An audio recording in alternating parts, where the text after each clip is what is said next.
یہودی عیسائی کہتے تھے کہ جنت میں تو وہی جائے گا جو یہودی اور عیسائی ہو.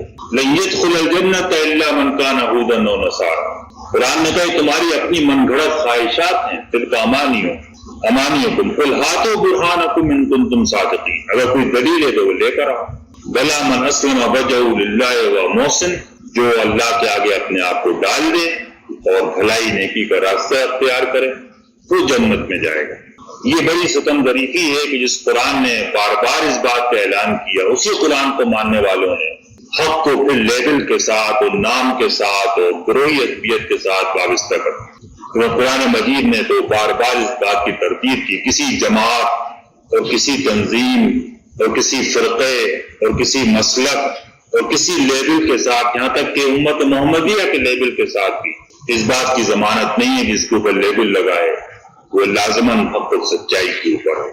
حق اور سچائی کو گروہی عصبیت سے اور گروہی تعصب سے ان سے بالاتر ہو کر جب آدمی دیکھے گا تو حق کو پائے گا اور اس کو حق کو پا کر اس کو قبول کرنا چاہیے.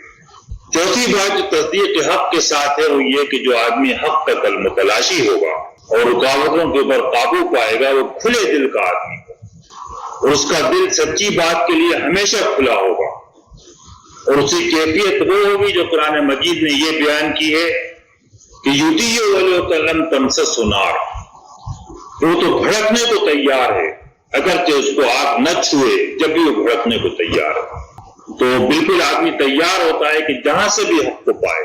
اور جب بھی میں یہ بات کر رہا ہوں تو میں اس بات کی بار بار وضاحت کر رہا ہوں کہ یہ بات جہاں کائنات کی بڑی بڑی حقیقتوں اور مجموعی حق کے بارے میں صحیح ہے وہاں چھوٹے چھوٹے زندگی کے معاملات میں بھی یہی روش ہونی چاہیے کہ آدمی کھلے دل کے ساتھ معاملہ کرے. دوست کے ساتھ ہو دشمن کے ساتھ ہو خاندان میں ہو نزاعات ہوں جھگڑے ہوں ہر جگہ آدمی کھلے دل کے ساتھ وسعت نظر کے ساتھ اور بلند نظری کے ساتھ معاملہ کرتا ہے. جو بھی حق کا متلاشی ہوگا حق کا جویا ہوگا حق پرست ہوگا اور تصدیق حق کی صفت اس کے اندر ہوگی وہ سب ان صفات اس کے اندر موجود ہوں. اور ایسے آدمی کو اپنے غلطی کے تعامل میں بھی کبھی اعتراف میں کبھی کوئی تعامل نہیں ہو.